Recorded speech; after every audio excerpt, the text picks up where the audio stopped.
ভবিষ্যৎ কি হবে এই কথা বলার ক্ষমতা আমার নাই, আল্লাহ আমাকে দেয় না। গতকালকে একজন সাক্ষীর জেরা বাকি ছিল, সেইটুকু করেছি এবং আরও দুইজন সাক্ষী নিয়েছি। তার মধ্যে প্রথম যে সাক্ষী ছিল সে ছিল একজন সাব ইন্সপেক্টর, সাবেক সরকারের নিয়ন্ত্রণাধীন একজন অফিসার, পুলিশ অফিসার। ওনাকে আমাকে জেরা করতে হয়েছে এইভাবে যে ওয়াইড স্প্রেড এবং সিস্টেমেটিক্যালি যে কথাগুলি এই মামলার মধ্যে আসছে সেই কথাগুলোর প্রেক্ষাপটে ওনাকে আমি জেরা করেছি। দ্বিতীয় সাক্ষী ছিলেন লার্নেড ম্যাজিস্ট্রেট, যিনি সাবেক আইজিপি জনাব আবদুল্লাহ আল মামুন, যার স্বীকারোক্তিমূলক জবানবন্দি লিখেছেন।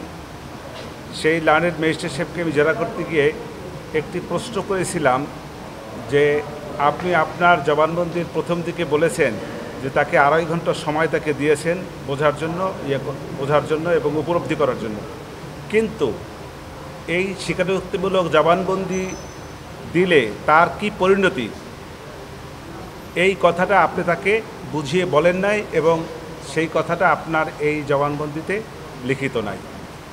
তো উনি তার উত্তরে বলেছেন যে আমি শেষে যে প্রত্যয়নপত্র থাকে সেই প্রত্যয়নপত্রে আমি উল্লেখ করেছি, এখানে উল্লেখ করেছে। কিন্তু আমার বক্তব্যটা ছিল এই যে সাক্ষীর জবানবন্দি শুরুতেই এই কথাটা থাকা উচিত ছিল, এই যেটা ছিল না সেটা বেআইনি হয়েছে। এটা হলো আমার বক্তব্য। সানবিট সব দিবে সামাল। সানবিট ম্যাজিক প্রেস ডিশওয়াশিং এর মাথা ঘোরানো সলিউশন। আপনাদের কোনো বক্তব্য থাকলে বলেন, জিজ্ঞাসা করেন। এই মামলা যেভাবে আগাচ্ছে তাতে আপনার যেই মক্কেল তার পরিণতি কি হতে পারে? এটা তো ভবিষ্যৎবাণী, আমি তো ভবিষ্যৎবাণী ভবিষ্যৎ কি হবে এই কথা বলার ক্ষমতা আমার নাই, আল্লাহ আমাকে দেয় না সেটা। চানখারপুলে যে পুলিশ সদস্যকে দেখা গিয়েছে যে তিনি গুলি করছেন বা গালিগালাজ করছেন, উনি কি আজকে সাক্ষ্য দিচ্ছেন? জি উনি সাক্ষী দিয়েছেন, উনি সাক্ষী ছিলেন। কে সে, মানে কি দেখেছেন আপনাদের এখানে আপত্তি? আপনি সেই বিষয়গুলো এনেছেন কিনা জেরার মধ্যে? হ্যাঁ এনেছি। আমার কথা হলো সেটা যে উনি যে কথাগুলো বলেছেন যে ওনাকে অন্য পুলিশ অফিসাররা গালাগালি করেছে, এই কথাটা উনি অসত্য বলেছেন, এই কথাটা সঠিক বলেন নাই, কারণ কেউ গালাগালি করে না, এটাই আমার বক্তব্য ছিল। উনি কি অংশ নিয়েছিল ওইখানে?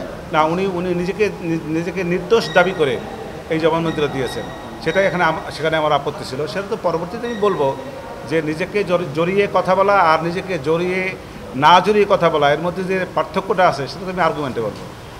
যারা আমেরিকান যে প্রক্রিয়ায় জবানবন্দিটা নিয়েছেন, আপনি কি তাহলে বলতে চাচ্ছেন সেটা বেআইনি প্রক্রিয়া নেওয়া হয়েছিল?